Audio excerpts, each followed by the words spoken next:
Hi, my name is Katie Ziskind. I'm the practice owner of Wisdom Within Counseling in Niantic, Connecticut, where we help teenagers thrive with confidence. Visit us at wisdomwithinct.com.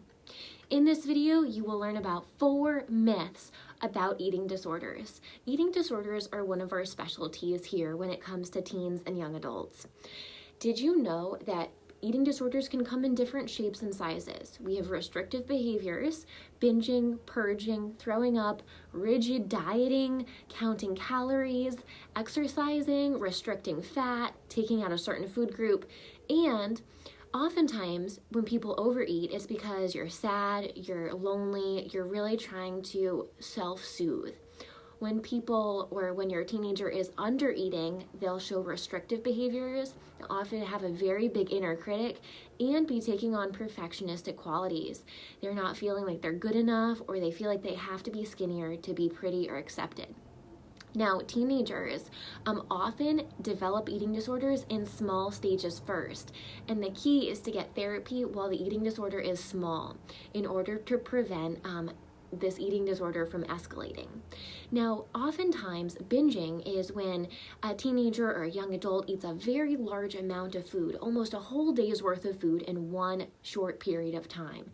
And now what this does is it creates shame and guilt. So oftentimes teenagers or young adults who binge eat will often hide the wrappers or the containers deep down in the garbage, or even throw out their garbage in different garbage cans because they're very ashamed of the overeating behavior. Also, when people undereat, which is often known as anorexia, it often will go along with over-exercising. So oftentimes people will be restricting fat, a teenager will be counting calories, will be using various apps to restrict food, and a teenager will often put themselves on a very restrictive calorie reduced diet when in reality they are very healthy. And so a teenager often has what's called body dysmorphia, or the inability to see themselves as a healthy body, and thinks that they're very obese when really they're anorexic and restricting. So eating disorders are one of our specialties here at Wisdom Within Counseling, and here are 4 myths. So the first myth about eating disorders is that you have to be underweight. If someone's underweight, they might not have an eating disorder, but you can have eating disorders for all different body shapes and all different sizes. If someone's overweight or obese, they may very well have an eating disorder. Someone does not need to be a skeleton in order to be diagnosed with an eating disorder. Myth number 2 is that eating disorders are not dangerous. That is a myth, because eating disorders, when they go untreated, can be life-threatening. It's very important if you notice your adolescent in middle school is talking about how fat they are, or they want to be skinnier, or if you notice they're not eating dinner, or if you notice your teenager is going to the bathroom immediately after eating and throwing up, these are red flag behaviors, and it's very, very important that you get help sooner than later, or an eating disorder can lead to hospitalization and can be life-threatening. Tip number 3 is that people with eating disorders are vain. This is not true. People with eating disorders are often going through a lot of uncomfortable, really scary, overwhelming, and negative emotions. And as a result, an eating disorder develops as the best method that person knows how to use to cope in that moment.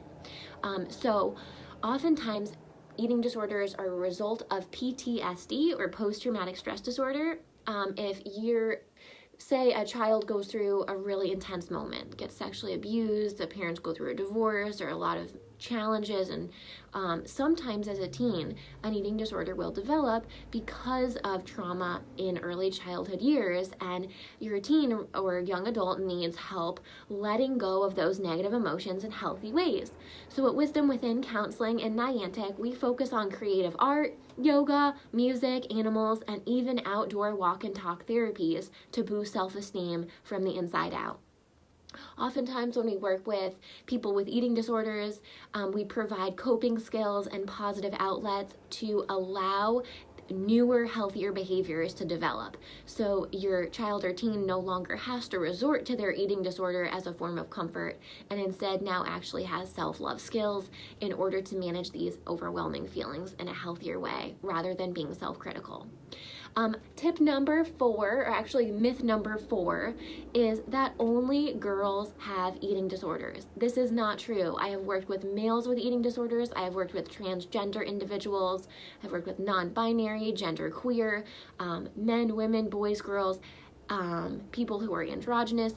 Everyone on this planet could develop an eating disorder. All ages can develop eating disorders. I've worked with children that have sensory issues to the point where they don't want to eat many foods and they're limited to 4 or 5 food groups. So in that case, the disorder is more sensory focused.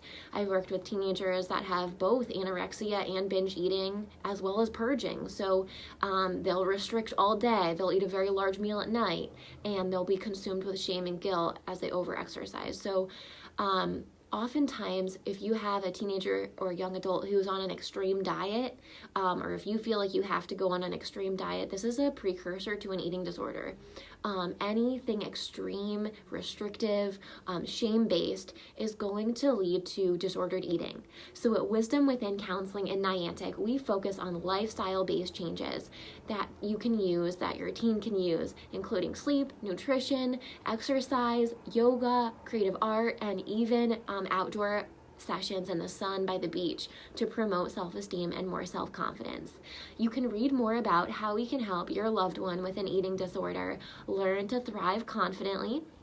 Head on over to wisdomwithinct.com. I'm Katie Ziskind, the practice owner of Wisdom Within Counseling in Niantic. I hope you have a great day.